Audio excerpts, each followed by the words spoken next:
Hey guys, তো তোমরা সবাই কেমন আছো? আশা করি তোমরা সবাই অনেক ভালো আছো। আর আমরাও অনেক ভালো আছি। তো চলে এসেছি নতুন আবারও একটা ধামাকাদার ভিডিও নিয়ে তো গাইস। যারা যারা এখনো পর্যন্ত চ্যানেলকে সাবস্ক্রাইব করনি প্লিজ গাইস সাবস্ক্রাইব করে দাও, আর যারা সাবস্ক্রাইব করেছো তাদেরকে অসংখ্য ধন্যবাদ। আজকে যার ভিডিও নিয়ে চলে এসেছি মানে সেই মানে এই বক্তাটা এমনই একজন বক্তা যে মানে যা যুবক সমাজটাকে যে কাঁপিয়ে দিচ্ছে গাইস, সেই আমাদের সেই ফেভারিট আবু তোহার ভিডিও নিয়ে গাইস আজকে আমরা চলে এসেছি ফাইনালি গাইস। মানে ইনি সবসময়ের জন্যই না ওই মানে যারা যুবক যুবতী আছে যে তাহলে মোটিভেশন করে গাইস, খুবই ভালো মোটিভেশন করে। অবশ্যই এটা আমি বলবো না যে তার থেকেও যারা বড় তারাই ভিডিওটা দেখতে পারবে না, তেমনটা না, কিন্তু তারাও বুঝতে পারবে। কিন্তু সবথেকে ইম্পর্টেন্ট যে পারসন সেটা হচ্ছে যুব সমাজ। যুব সমাজ ইনি যুব সমাজ নেই, কিন্তু টোটালি কথাটা যুব সমাজ নেই বলে গাইস, তোমরা ভালো করে জানো সেটা। তো থাম্বনেল দেখেও তোমরা বুঝতেই পেরেছো যে আমরা আজকে কি টপিকটা নিয়ে আজকে চলে এসেছি। তো চলো গাইস, বেশি গাইস একটা কথাই বলবো গাইস, কে কোথা থেকে গাইস আমাদের ভিডিওটি দেখছো অবশ্যই গাইস তোমরা কমেন্টে জানিয়ে দিও। একদম আমরাও জানতে চাই আমাদের ভিডিওটি কত দূর পৌঁছাচ্ছে, কত জনের কাছে পৌঁছাচ্ছে। তোমরা অবশ্যই আমাদের মানে ভিডিও যদি খারাপও লাগে তবুও তোমরা আমাদেরকে বলে যেও যে তোমাদের ভিডিও ভালো লাগছে, কি ভুল হচ্ছে গাইস অবশ্যই ভালো লাগলে তো অবশ্যই কমেন্ট করতে হবে অবশ্যই। তো চলো গাইস বেশি কথা না বলে আজকে টাইটেলটি গাইস আগে দেখে নেওয়া যাক। বলছে যখনই দেখবেন জীবনে হঠাৎ করে সব হারিয়ে যাবে, মানে যখনই কিছু দেখবেন জীবনে, হ্যাঁ এটা গাইস ঠিকই বলেছে, জীবনের থেকে একটা সময় আসে না মানে জীবন থেকে অনেক কিছু হারিয়ে যায় অবশ্যই, বা হারিয়ে যাচ্ছে, তুমি বুঝতে পারছো যে এই জিনিসটা হারিয়ে যাচ্ছে, কিন্তু তাও কিছু করতে পারছো না বা করতে পারবে এরকম কোন একটা মোটিভেশন তোমাদের সবার মধ্যেই আসে। তো সেটা নিয়ে আজকের ভিডিওটা। তো আমাদের মেইন ভিডিওর ডেসক্রিপশন বক্সে চলে আসবে, প্লিজ গাইস তোমরা চেক আউট করে নিও। তো চলো গাইস বেশি কথা না বলে আজকের ভিডিওটি শুরু করা যাক। আজকের এই টপিকের সাথে কিন্তু বর্তমান এই ফিফা ওয়ার্ল্ড কাপও রিলেটেড আছে, একটু ধৈর্য ধরে শুনবেন। আমি দাজ্জাল থেকে শুরু করেছি না, আস্তে আস্তে ফিফা দিয়ে শেষ করবো ইনশাআল্লাহ। বসেন, ধৈর্য ধরে বসেন, সময় আছে তো হাতে? আচ্ছা, আজকে আমার হাতেও সময় আছে ইনশাআল্লাহ, তার আর কিছু নাই, ইনশাআল্লাহ লম্বা আলোচনা হবে, ঠিক আছে? এখন শোনেন, এই ব্যক্তিকে নবী সাল্লাল্লাহু আলাইহি ওয়াসাল্লাম জিজ্ঞাসা করলেন কি তুমি কি দেখো? সে বলছে আমি কি দেখি? আরশ। আরশ কোথায়? সমুদ্রে। তুমি তো শয়তানের আরশ দেখো। এবার দ্বিতীয় প্রশ্ন করছে, তুমি কি বিশ্বাস করো যে আমি মুহাম্মদ শেষ নবী? তুমি কি বিশ্বাস করো যে আমি মুহাম্মদ শেষ নবী? এখন এই ব্যক্তি বলছে, ব্যক্তি নাকি আসলে ছোটই বলা যায়, ইবনে সাইয়্যিদ, তার নাম কি? ইবনে সাইয়্যিদ। সে বলছে আপনি কি স্বীকার করেন যে আমি নবী? কে বলছে? ইবনে সাইয়্যিদ। এই কথা শোনার সাথে সাথে ওমর রাদিয়াল্লাহু আনহু তিনি বলেন, ইয়া রাসূলুল্লাহ, সে তো নিজেকে নবী দাবি করছে, আপনি আমাকে অনুমতি দেন, আমি এক কোপে তার গর্দানটা নামায় ফেলে দেব। কে বলছে এটা? ওমর। এবার রাসূল সাল্লাল্লাহু আলাইহি ওয়াসাল্লাম স্টেটমেন্ট শোনেন, সহিহ মুসলিমে আছে। এবার নবী সাল্লাল্লাহু আলাইহি ওয়াসাল্লাম বলছেন যে না ওমর দাঁড়া, যদি সে সত্যি দাজ্জাল হয়ে থাকে, কথাটা শোনেন, যদি সে সত্যি দাজ্জাল হয়ে থাকে তুমি তাকে হত্যা করতে পারবে না, তাকে হত্যা করবে নবী ঈসা আলাইহিস সালাম, কে হত্যা করবে? আচ্ছা, আর যদি সে দাজ্জাল না হয়ে থাকে তাহলে নিরপরাধ মানুষকে হত্যা করার মধ্যে কোনো ফায়দা নেই। এখন একটা হাদিস আপনি দেখলেন, সে দ্বীপে বন্দী, দ্বীপে যদি বন্দী থাকবেই, আমার প্রশ্ন আপনার কাছে যে তাহলে নবী সাল্লাল্লাহু আলাইহি ওয়াসাল্লামের চেয়ে কি কেউ বেশি জানতে পারে সে দ্বীপে বন্দী আছে না নাই? নবীর চেয়ে এটা কি কেউ বেশি জানতে পারে সে এখনো দ্বীপে বন্দী অবস্থায় আছে কি নাই? এটা সবচেয়ে ভালো কে জানবেন? অবশ্যই নবী সাল্লাল্লাহু আলাইহি ওয়াসাল্লাম, তাই নয় কি? তো নবী সাল্লাল্লাহু আলাইহি ওয়াসাল্লাম যদি শিওর হবেন যে সে দ্বীপেই বন্দী আছে, তাহলে মদিনায় একজন ছেলেকে এভাবে ডেকে ইনভেস্টিগেট করার কি প্রয়োজন আছে? কথা বুঝতে পারছেন না মনে হয়? যদি আপনি মনে করেন শিওর যে আমাদের চেয়ারম্যান সাহেব বা আমাদের অনারেবল গেস্ট যারা তিনি বাড়িতে আছেন, আপনি শিওর, তাহলে আপনি মাহফিলের প্যান্ডেলে তাকে খুঁজতে যাবেন কেন?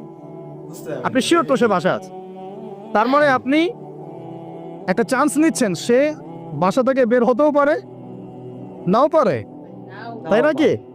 তার মানে আমরা একটা চান্স পাচ্ছি এখানে, দাজ্জাল নবী সাল্লাল্লাহু আলাইহি ওয়াসাল্লামের যুগেও রিলিজ হতেও পারে নাও পারে। এখন আমি সামনের দিকে আসতে দেখি, তিনটা জায়গার কথা পাওয়া যায় হাদিসে। কটা জায়গা? তিনটা আমি পেয়েছি, এর চেয়েও বেশি যদি আরো কেউ গবেষণা করেন তাহলে পেতে পারেন, আমার জ্ঞানী সবকিছু নয়। আমি তিনটা জায়গার কথা পেয়েছি, নবী সাল্লাল্লাহু আলাইহি ওয়াসাল্লাম বলেছেন এই তিনটা জায়গা থেকে দাজ্জাল বের হবে, ঠিক আছে? একটা হচ্ছে খোরাসান, কি নাম? খোরাসান। খোরাসান মূলত যে খাইবার পাখতুন থেকে শুরু করে আফগানিস্তান, ইরান, এই পুরো কন্টিনেন্টটাকেই আসলে খোরাসান বলা হয়। 2 নম্বর হচ্ছে ইস্পাহান, কি নাম? এই জায়গাটা কোথায়? এটা ইরানের মধ্যে। কোথায়? ইরানের মধ্যে। এবং হাদিস এসেছে এই ইস্পাহানের প্রায় 70,000 ইহুদি। কত হাজার? 70,000 কি? হিন্দু ভাইয়ের কথা বলা হয়েছে? খ্রিস্টান ভাই? বুদ্ধিস্ট? কোন শব্দ বলা হয়েছে? ইহুদি। আচ্ছা, মনে রাখেন, শব্দটা মনে রাখেন। 70,000 ইহুদি মাসিহুদ দাজ্জালের সাথে যোগ দিবে। তার দলে কি করবে? যোগ দিবে। আরো একটা শ্রেণী তার সাথে যোগ দিবে, সেটা হচ্ছে এক শ্রেণীর মহিলা। এক শ্রেণী কি? মহিলা। এই মহিলাগুলাকে বাড়ির পিতা বা স্বামী বা ভাই বাসায় বেঁধে রাখতেও পারবে না, বাঁধন ছিন্ন করে বেরিয়ে চলে যাবে। তো বাঁধন ছিন্ন করে বেরিয়ে যাওয়ার একটা দর্শন চালু হয়েছে না সমাজে? কথা কি বোঝেন কিছু? ফ্যামিনিস্ট রেভলিউশন বলে। কি বলে? Feminist revolution. মেয়েদেরকে আপনি আর ঘরে রাখতে পারছেন না এখন। কোন জায়গাতে চলে গেছে আমি মানে বলতে লজ্জা পাচ্ছি, কিন্তু আপনাদেরকে বলি, কারণ আপনারা এই শহরেরই বাসিন্দা এবং এই শহরের ভবিষ্যৎ আপনার হাতে। এই ঢাকা সিটির ভবিষ্যৎ আপনাদের হাতে না? আচ্ছা, গতকালে নিজের চোখে দেখা কথা বলছি, গতকাল নিজের চোখে আমি দেখেছি যা, এক চোখের এক পলকে যা দেখেছি, এক পলকে, এই যে এবার তাকালাম এতটুকু। আমরা আসছিলাম ওই যে পূর্বাচল দিয়ে, মাহফিলে যাব আমরা, চাঁদপুর যাব, ওদিক দিয়ে বের হয়ে। তো গাড়িতে বসে আমরা সাধারণত কি করি? বই পড়ি বা ফোনে কথা বলি বা পরিবারের খোঁজ খবর নেই। গাড়িতে বই পড়তে পড়তে চোখ লেগে যায় না অনেক সময়?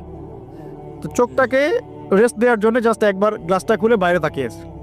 পাশ দিয়ে একটা গাড়ি চলে গেল, একটা উবার টাইপের একটা গাড়ি চলে গেল, ড্রাইভার গাড়ি চালাচ্ছে। পিছনের সিটে, আপনার শহরের অবস্থা বলছি, পিছনের সিটে আমি দেখলাম যে একটা ছেলে এভাবে বসে আছে, আমি যেভাবে বসে আছি, আর একটা মেয়ে তার উপরে উঠে বসে আছে ওপেন রাস্তার মধ্যে। এটা আপনাদের শহর। আমি যে বলি যে কিয়ামতের যত সায়েন্সগুলো আছে, নিদর্শনগুলো, সেগুলো মোটামুটি প্রকাশ পেয়ে গেছে সব শহরগুলোতে, আপনারা তো বিশ্বাস করতে চান না। নবীজি এটার কথাই বলছিলেন হাদিসে যে কিয়ামত ততদিন পর্যন্ত হবে না যতদিন পর্যন্ত মানুষ গরু গাধার মতো রাস্তাঘাটে জেনা করবে না। স্পষ্ট হাদিস আছে, কিয়ামত ততদিন পর্যন্ত হবে না যতদিন পর্যন্ত মানুষ গাধার মতো রাস্তাঘাটে জেনা করবে না। এগুলো জেনা না? জেনা মানে কি শুধু ওই সেক্সুয়াল শারীরিক সম্পর্কে জেনা? দেখেন, ফ্ল্যাটে ফ্ল্যাটে জেনা হচ্ছে, ফ্ল্যাটে ফ্ল্যাটে যে মাদক দ্রব্য সেবন করছে, ধনীর দুলাল, কোনো খবর নাই। একটা অসুস্থ প্রজন্ম তৈরি করছে আমরা, জানেন? এই প্রজন্মের ছেলেরা আপনার নাস্তা করে 12-1টার দিকে দুপুরে, ঠিক আছে? এদের রাত হয় এই যে 12-1টা পর্যন্ত ঘোরাফেরা করে, ফজর নামাজের সময় ঘুমায়। ফজর নামাজটা পড়ে ঘুমায় না, কিন্তু ফজর নামাজের সময় ঘুমায়। উঠে দেখবেন 12-1টায় নাস্তা করে 12-1টার দিকে। এরা সালাম দিতে লজ্জাবোধ করে, এরা সালাম দিতে লজ্জা পায়, পিতাকে সালাম দিতে লজ্জা পায়। হ্যাঁ, ট্রাক্টর উপরে কাপড় দাঁড়িয়ে রাখা এদের কাছে মনে হয় ব্যাকডেটেড থিঙ্কিংস। হ্যাঁ, এরা পাপকে পাপ মনে করে না, মাদককে এরা স্বাভাবিক মনে করে, জেনাটাকে স্বাভাবিক মনে করে। ফ্রি মিক্সিং জেনাটা খুব স্বাভাবিক, বয়ফ্রেন্ড গার্লফ্রেন্ড খুব স্বাভাবিক বিষয়, ঠিক আছে? বাপের টাকা পয়সা থাকলে এগুলো নিয়ে বন্ধুদের সাথে মজ মাস্তি করাটাকে এটা ফ্যাশন মনে করে, তাকে উড়িয়ে দেখে ফ্যাশন মনে করে। ওই টাকা পয়সা কামাই করতে পিতাদের কত কষ্ট হয়েছে ওরা জানে না, পিতারা জানে। এই প্রজন্মের মেয়েরা দেখবেন পর্দাটাকে ব্যাকডেটেড থিঙ্কিংস মনে করে, চুল খোলা রেখে গেঞ্জি টি শার্ট পরে বাইরে ঘুরতে যারা পরিমাণ লজ্জাবোধ কাজ করে না, যারা পরিমাণ না। বিভিন্ন অকেশন আসলে দেখবেন মোমবাতি জ্বালিয়ে অগ্নি পূজা শুরু করে দেয়। হ্যাঁ, এবং কোনো কোনো ক্ষেত্রে সংস্কৃতির নামে এমন কিছু শিরকি কাজ করে যেগুলোর সাথে ইসলামের কোনো সম্পর্ক নেই। এরা জীবনে প্রতিষ্ঠিত হওয়াকে, বাইরে একটা ডিগ্রি সার্টিফিকেটকে নাজাতের ওসিলা মনে করে ফেল। নামাজ, রোজা, হজ, যাকাত, ইসলামিক কালচারগুলা তাদের কাছে মনে হয় এগুলো শেষ বয়সের কাজ, এই বয়সে কোনো দরকার নেই। আমরা একটা অসুস্থ প্রজন্ম তৈরি করে যাচ্ছি। আপনি সালাম দিয়ে দেখেন উত্তর দেয় না, সালাম দিলে সাই বোধ করে, সালাম দিতে মনে হেড হয়ে যাচ্ছে মাথাটা। কি লজ্জা, সালাম দিতে কি লজ্জা। দেখবেন হ্যালো হাউ আর ইউ, পশ্চিমারা যা যা করে হুবাহু ওদের কাটপেস্টে লাইফ লিড করে। জুমার নামাজও ঠিক মতো পড়তে যায় না। আমরা কি প্রজন্ম তৈরি করছি চিন্তা করে দেখবেন। মাদক, এই যে একটু আগে স্যার বলে গেলেন না, মাদক, এটা ঠিক। ম্যাক্সিমামে অল্প কিছু মানুষ বাদ দিয়ে, যারা একটু ধর্মকর্ম চর্চা করে, এইসব মানুষ বাদ দিয়ে ম্যাক্সিমামই মাদকের সাথে সম্পৃক্ত। আমি দেখাচ্ছিলাম প্রিয় ভাইয়েরা এবং পর্দালে বোনেরা যারা আছেন যে আমাদের সায়েন্সগুলো কিন্তু চলে আসছে। এখন এই প্রজন্মের দায়িত্ব কিন্তু আপনার হাতে। এই প্রজন্মের দায়িত্ব কার হাতে বলেন? এই শহরের দায়িত্ব কার হাতে? শুধু কি আলেম ওলামার হাতে? শুধু কি প্রশাসনের হাতে? এই শহরকে আপনি পাপমুক্ত করবেন কিভাবে? আপনাদের আমাদের কোনো ভূমিকা নাই? কি যে হচ্ছে কল্পনা করতে পারছে না। একটা চিত্র দেখছেন না, লাখ লাখ ছেলে দাঁড়িয়ে একটা পর্দার সামনে দাঁড়িয়ে আছে, গোল কখন হবে এই জন্য দেখছেন না? মিডিয়া এগুলো প্রমোট করছে না। বাপখানে এমন যে কত সুখে আছি আমরা, তাই না? কি সুখ আমাদের। খেলা হচ্ছে, আমরা গোল গোল চিল্লাচ্ছি। খেলছে কোন টিম, সেই টিম আমাকেও চিনে না, আমার দেশের নামও জানে কিনা আল্লাহু আলাম। আমরা রাতারাতি করছি মাশাআল্লাহ, আমরা মারামারি করছি, কেউ মার্ডার হচ্ছে, কেউ আবার শোকে স্ট্রোক করে মারা যাচ্ছে, তাই হচ্ছে না? তো এমন কেন জাতিগত, আমরা এমন কেন হলাম জাতিগতভাবে? আমাদের কোনো ব্যক্তিত্ব নাই, আমাদের কোনো গায়রত নাই। আমাদের তো যুদ্ধের হিস্ট্রি আছে, আমাদের বীরত্বের হিস্ট্রি আছে, আমাদের ভাষা আন্দোলন হিস্ট্রি আছে। অবশ্যই দেশের কনসেপ্ট বাদ দিয়ে ইসলামের কনসেপ্টে যদি বলেন, আমরা তো তারেক বিন জিয়াদের উত্তরসূরি, বিন কাসিমের উত্তরসূরি, খালেদ বিন ওয়ালিদ, উমর ইবনে খাত্তাবের উত্তরসূরি। আমাদের কোনো গায়রত নাই। পশ্চিমারা একটা কিছু লঞ্চ করবে, সবাই নাচানাচি করবে, আমরা সেখানে গা ভাসিয়ে দিব। কিছু কিছু মুসলিম কান্ট্রি ওগুলোতে জয়েন হবে, আমরা মনে করবো এটা হালাল হয়ে গেল। অনলাইনে দেখলাম একজন লিখেছেন, আরেকজন বক্তব্য দিচ্ছেন, রাসূলুল্লাহ সাল্লাল্লাহু আলাইহি ওয়াসাল্লামও তো নাকি তার স্ত্রীর সাথে খেলাধুলা করেছেন। রাসূল সাল্লাল্লাহু আলাইহি ওয়াসাল্লাম তার স্ত্রীর সাথে দৌড় প্রতিযোগিতা করেছেন রাতের অন্ধকারে। মসজিদ নববীর মধ্যে ঈদের দিন উৎসব পালন করা হয়েছে নববীর মধ্যেই। এটার সাথে আপনি ফিফার দলিল টানছেন, এটা দিয়ে আপনি ফিফাকে জায়েজ করতেছেন। এখানে তো জুয়া হচ্ছে। একটা মুসলিম কান্ট্রি কাতার যা অ্যারেঞ্জ করেছে, এই অ্যারেঞ্জমেন্টটা অন্য আগের সব অ্যারেঞ্জমেন্টের চেয়ে বেটার, কারণ সে তার মধ্য দিয়ে ইসলামের প্রচার করার চেষ্টা করেছে, সে তার জায়গা থেকে চেষ্টা করেছে। কিন্তু মন্দের ভালো, এর চেয়ে ভালো কিছু করা সম্ভব ছিল না এখানে। সে যতদূর পর্যন্ত পেরেছে ট্রাই করেছে, এবং সে কিন্তু ছোট রাষ্ট্র হলেও অনেক বড় বড় ওয়ার্ল্ড অ্যাফেয়ার্সের বিষয়ে সে মাথা কামায়। আমাদের ঢাকার সমান আয়তন হবে কিনা সন্দেহ আছে, ঢাকা বিভাগের সমান হয়তো আয়তন হবে। সে ওয়ার্ল্ডের বড় বড় জিও পলিটিক্যাল বিষয়ে সে মাথা ঢুকায় করে। হ্যাঁ, সে তার সর্বোচ্চ চেষ্টা করেছে, কিন্তু এর মধ্য দিয়ে যে সারা বিশ্বে কোটি কোটি যুবক তাদের হায়াত নষ্ট করছে, তাদের যৌবন নষ্ট করছে, তাদের রাতের ঘুম ইবাদত নষ্ট করছে, হ্যাঁ, আপোষে ক্রন্দলে লিপ্ত হচ্ছে, বিধর্মীদের কালচার ফলো করছে, ওদের ফ্ল্যাগ টাঙাচ্ছে। আমার দেশের মধ্যে, স্বাধীন সার্বভৌম রাষ্ট্রের মধ্যে অন্য একটা রাষ্ট্রের পতাকা তুলবো কেন? আমার গায়রত নাই? ওরা কি তাদের দেশে আমার পতাকা তোলে কিনা? আমাদের ব্যক্তিত্ব কোথায় চলে গেল?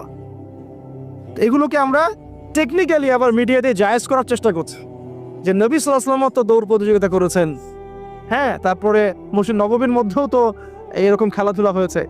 এগুলো ছিল চিত্ত বিনোদনমূলক। যদি আমি একা একা সকালবেলা উঠে ফজরের নামাজের পরে এই মাঠটাকে 10 রাউন্ড দেই, এটা আমার জায়েজ না জায়েজ? এই খেলাকে কেন্দ্র করে তো জুয়ার আসর বসাতে পারবেন না আপনি। এটাকে কেন্দ্র করে তো সমকামিতা প্রমোট করতে পারবেন না। এটাকে কেন্দ্র করে আপনি lakh lakh billion billion dollar খরচ করতে পারবেন না তো। অথচ আপনার পাশেই প্রতিবেশী রাষ্ট্র ইয়েমেন না খেয়ে মারা যায়। আমাদের পাশেই মিডল ইস্টের পাশেই প্রতিবেশী রাষ্ট্র সিরিয়া না খেয়ে শিশুরা মারা যাচ্ছে। প্রতিবেশী না খেয়ে থাকে, আমি পেট ভরে খাই, আমি মুমিন নাকি? প্রতিবেশী না খেয়ে থাকে আর আমি পেট ভরে খাই, আমি কি মুমিন নাকি? আর সারা বিশ্ব এই দিকে মানুষকে ফোকাস করে রেখেছে। বিশ্বের একটা অংশ এই দিকে ফোকাস করে রেখে তাদের এজেন্ডাগুলো ঠিকই বাস্তবায়ন করছে না। তো রমজান মাস আসে, দেখবেন রমজান মাস যখনই আসে দেখবেন যে নির্যাতন বেড়ে যায় উম্মার উপর। যে সময়ে উম্মার ইকোনমিক অবস্থা ভালো না, সামরিক অবস্থায় তাদের মুখাপেক্ষী হয়ে থাকতে হচ্ছে, যে সময় আমাদের ভিতরে পলিটিক্যাল বিরোধগুলো দেখা দিচ্ছে, আমরা ইউনাইটেড হতে পারছি না, যে সময় যুব সমাজরা মাদকে আসক্ত হয়ে আছে, পর্নোগ্রাফিতে আসক্ত হয়ে আছে, দিনের ইলম কালাম অর্জন করছে না, নামাজ ঠিক মতো পড়ছে না, কোরআন তেলাওয়াত করা শিখছে না, যে সময়ে ইভেন আলেমন আমাদের মধ্যে ঐক্য দেখা যাচ্ছে না, যে সময়ের মধ্যে আমরা পরিবারগুলোর ভাঙন দেখতে পাচ্ছি, আমাদের পরবর্তী প্রজন্ম কোন পরিবেশে বড় হবে সে নিশ্চয়তা দিতে পারি না। যে পরিবেশে একটা 5 বছরের ছোট্ট বাচ্চা আয়াতকে কেটে টুকরা টুকরা করে ফেলা হয়, এইখানে আমরা বসে বসে রং তামাশা দেখতেছি টিভির সামনে বসে। এই সমাজটা পরিবর্তনের দায়িত্ব আমাদের কারো ঘাড়ি নাই? শুধু কি পলিটিশিয়ানদের দায়িত্ব? শুধু কি প্রশাসনেরই দায়িত্ব? আমাদের সবাই কি নাকে তেল দিয়ে ঘুমানোর জন্য পৃথিবীতে আসছে? এই যুব সমাজ তো জানেই না, বোঝেই না ওদেরকে কি কারণে এই পৃথিবীতে পাঠানো হয়েছে। সে যে মুসলিম, তার যে দায়িত্ব কর্তব্য আছে, আল্লাহ পাক যে তাকে সৃষ্টি করেছেন তার ইবাদত করার জন্য এবং আল্লাহর জমিনে দিনটার প্রচার প্রসার ঘটানোর জন্য, তার কোনো ফিকির আছে? একটা পর্দার সামনে দাঁড়িয়ে সে আধা ঘন্টা 1 ঘন্টা 1.5 ঘন্টা সময় নষ্ট করে ফেললো, তার ফিজিক্যাল কোনো উপকারও কিন্তু নাই। আছে কি অবস্থা, মানে মিডিয়া যে কি প্রমোটটা করতেছে, মেয়েদেরকে ফেসবুকে ঢুকলে মেয়েদেরকে দেখবেন যে মেসি মেসি করে পাগল হয়ে বলছে আর্জেন্টিনা পতাকা গায়ে দিয়ে যে আপনি মেসিকে পেলে কি করতেন। এক মেয়ে বলছে আমি কিস করতাম। তোর জামাই হয়তো, হ্যাঁ ওর জামাই না, তাহলে মানে কি কি শেখাচ্ছি আমরা মানুষকে? একটু ভালো করে লক্ষ্য করে দেখেন। আমার মেয়ে, মনে করেন আপনার মেয়ে আছে না, আপনার মেয়েকে আপনি 5 বছর 7 বছর হয়তো বাসায় টাইটলি আপনি মানুষ করতে পারবেন। অসংখ্য ছোট ছোট মেয়ে বাচ্চা এখন বাইরে বের হয়ে ধর্ষণের শিকার হচ্ছে না? কোন সমাজে আপনি আপনার সন্তানকে রেখে যাচ্ছেন চিন্তা করবেন না একটুও? আমরা একা একা যদি ভালো মানুষ হতে চাই পারবো না তো। আমি আমার মেয়েকে কতদিন পর্যন্ত বাসায় বন্দি করে রাখবো? সে যখন বাইরে যাবে কি দেখবে? বাইরে দেখবে প্রতারণা, বাইরে দেখবে মিথ্যা, বাইরে দেখবে ধর্ষণ, বাইরে দেখবে ইফটিজিং, বাইরে বেপরদামি, বাইরে অশ্লীলতা। আপনার ছেলে বড় হইলো শিখবে। ছোট্ট একটা বাচ্চা আমাদের বাসায় আছে, গালে হাত দিলে হাসে, আমি তাকায় থাকি আর ভাবি যে 5 বছর হাস আগে, 5 বছর পরে যখন তুই দুনিয়াটা বুঝতে শিখবি অটোমেটিক হাসি বন্ধ হয়ে যাবে। কোন জায়গায় আপনি বাচ্চাকে রেখে যাচ্ছেন চিন্তা করে দেখেন একবার। একটা ছোট্ট বাচ্চার ইজ্জতের কোনো গ্যারান্টি পাচ্ছি না আমরা। মানুষ কোন জায়গায় চলে গেছে দেখেন। মাদক অ্যাভেলেবল হয়ে গেছে, পর্নোগ্রাফি দেখে না 5% ছেলেও পাওয়া যাবে না এখন। আর যারা পর্ন দেখে ভিতর থেকে এরা পশু হয়ে গেছে, এর কাছে একটা বাচ্চাকে দিলেও সে রেপ করে রেখে দিবে। চিন্তা করে দেখেন না, বিগত 50 বছরে ধর্ষণের সংখ্যা বেড়েছে না কমেছে? কি পরিমাণ বেড়েছে, বেড়েছে কি পরিমাণে? পর্নোগ্রাফির পরিমাণটা কি পরিমাণ বাড়ছে? মাদক কি পরিমাণে বেড়েছে? এখন এই দায়িত্ব তো শুধু প্রশাসনের না, শুধু পলিটিশিয়ানদের না, আমাদের সবার দায়িত্ব আছে তো। আমরা যদি যার যার জায়গা থেকে দায়িত্ব পালন করতে আজকে পিছুপা হয়ে যাই, বিশ্বাস করেন আগামী 10-20 বছর পরে আমাদের সন্তান একটা ভয়ঙ্কর বিশ্ব দেখবে আসে। ওরা এমন একটা বিশ্ব দেখবে যার দুঃস্বপ্নের মধ্যে কল্পনাই করে নাই। আল্লাহ আমাদেরকে বোঝার তৌফিক দান করুন। আমি হয়তো কিছুটা ইমোশনাল হয়ে বেশি কথা বলে ফেললাম, ভুল ত্রুটি হলে মাফ করবেন। সামনে আসেন। আমি বুঝাচ্ছিলাম যে এই 3টা জায়গা থেকে বের হবে এবং তার সাথে জয়েন হবে কারা? ইহুদিরা এবং এক শ্রেণীর নারী যাদেরকে আপনি ঘরে রাখতে পারবেন না। যে উদাহরণ দিতে এত দূর চলে গেছে। আরেকটা জায়গার কথা আসছে যে দাজ্জাল বের হবে শাম এবং ইরাকের মাঝামাঝি একটা রাস্তা থেকে। শাম মানে হচ্ছে ফিলিস্তিন, জর্ডান, লেবানন, এই যে পুরো কন্টিনেন্টটা আছে এটার নাম শাম। কি নাম? শাম। সিরিয়া আছে এর মধ্যে। আর ইরাক হচ্ছে এই যে আমাদের ইরাক তো চিনেন, সাদ্দাম হোসেনের দেশ, চিনেন নাই? আচ্ছা, তো এর মাঝখান থেকে একটা রাস্তা থেকে মাসিহুদ দাজ্জাল বের হবে। একটু ভূগোল ঘাটবেন, একটু জিওগ্রাফি পড়ে দেখবেন। ওর মাঝখানে এখন একটা রাষ্ট্রের জন্ম হয়েছে। এই রাষ্ট্রটা আজকে থেকে 100 বছর আগে বিশ্বের বুকে ছিল না। ছিল 1974 সালের আগ পর্যন্ত এরকম কোনো রাষ্ট্রের অস্তিত্বই বিশ্বের বুকে ছিল না। বিগত 100 বছরে এটা অস্তিত্ব লাভ করেছে। নাম আপনারা সবাই জানেন। এবং সেখানে শুধু রাষ্ট্র গঠন করেই তারা ক্ষান্ত হয় নাই। কিন্তু তো বন্ধুরা, আমাদের ভিডিওটি গাইস তোমাদের কেমন লাগলো অবশ্যই তোমরা কমেন্টে জানিয়ে যেও। অবশ্যই পুরো যুবক সমাজের জন্য ভিডিওটা, মানে আমি তো বলেইছি আগে যে পুরো যুবকদের নিয়ে, যুবক যুবতীদের নিয়ে কথা বলেন। আজকে যে ভিডিওটা ছিল সেটাও পুরো সেম একই। আর গাইস এখানে উনি একটা কথা বলছে, মানে আমাদের দুনিয়ার কালচারটা এতটা খারাপ হয়ে যাচ্ছে, আমরা তোমরা মিলেই কিন্তু মানে এই পৃথিবীটাকে নষ্ট করে ফেলছি, কালচারটা নষ্ট করে ফেলছি, সময়টাকে নষ্ট করে ফেলছি। তো উনি একটা কথা বলতে, মাদক জিনিসটা যত দিন যাচ্ছে ততটা বেড়ে যাচ্ছে, ততটা ড্রাগসে সব ছেলেরা মানে যুক্ত হচ্ছে, আজকাল মেয়েরাও আমি একটা জিনিস দেখছি, ছেলেদের থেকে কিন্তু আজকাল মেয়েরা কিন্তু বেশি এগিয়ে ড্রাগস, মানে ওরা হয়তো এই ব্যাপারটাকে খুব এনজয় করছে, মানে ছেলেরা করতে পারে মেয়েরাও করবে, কিন্তু তারা জানে না আসলে কি হতে পারে। অবশ্যই অবশ্যই। তো তাতে মানে কিছু কিছু মানে সবাই না, কিন্তু কিছু কিছু পার্সনের জন্যই কিন্তু আজকে এই সমাজটা এখানে গিয়ে দাঁড়িয়েছে গাইস। তো গাইস একটা কথা বলবো, ভিডিওটি তোমাদের ভালো লাগলে অবশ্যই লাইক কমেন্ট শেয়ার অবশ্যই করো গাইস, অবশ্যই। আর তোমাদের ভিডিওটি আমাদের ভিডিও মানে কোন কোন ধরনের ভিডিও তোমাদের পছন্দ সেটাও তোমরা আমাদেরকে জানিও। কোন হুজুরের কথা তোমাদের সব থেকে বেশি ভালো লাগে অবশ্যই সেই হুজুরের নামটি অবশ্যই গাইস তোমরা কমেন্টে জানিয়ে দিও। তো নেক্সট ভিডিও সেই হুজুরের পরে চলে আসবো গাইস। তো গাইস তোমরা ভালো করে টোটালি গাইস আমরা কমেন্টের উপরে ভিডিও করি গাইস, তো তোমরা বেশি বেশি করে কমেন্ট করো, তো আমরা যার তো সেই একজনের ফেভারিট একজনের মানুষের ভিডিও নিয়ে আমরা চলে আসবো গাইস অবশ্যই। তো গাইস সবাইদের রিকোয়েস্টই রাখবো গাইস সেটা ধীরে ধীরে, কারণ অবশ্যই তোমরা জানোই যে আমরা সবার মানে কমেন্টই আমরা রিপ্লাই করি, প্লাস দেখি, প্লাস আমরা তাদের মানে সেই অনুযায়ী আমরা ভিডিও বানাই। এবার সবার ভিডিও একসাথে আমাদের দেওয়া সত্যি পসিবল হয় না, তো আমরা চেষ্টা করি প্রতিনিয়ত দিতে। তোমার ভিডিও আমি আজকে দিনই কালকে দিন পরশুদিন ঠিক দিয়ে দেবো। তার জন্য তোমাদেরকে বলা যে তোমরা অবশ্যই আমাদের কমেন্ট সেকশনে জানিয়ে দাও তোমাদের ভিডিও, ঠিক আমরা তোমাদের সামনে প্রেজেন্ট করব অবশ্যই। তো চলো গাইস নেক্সট কোন ধামাকাদার গাইস ভিডিওতে তোমাদের সাথে আবার দেখা হবে। আজকের মতন এখানেই টাটা।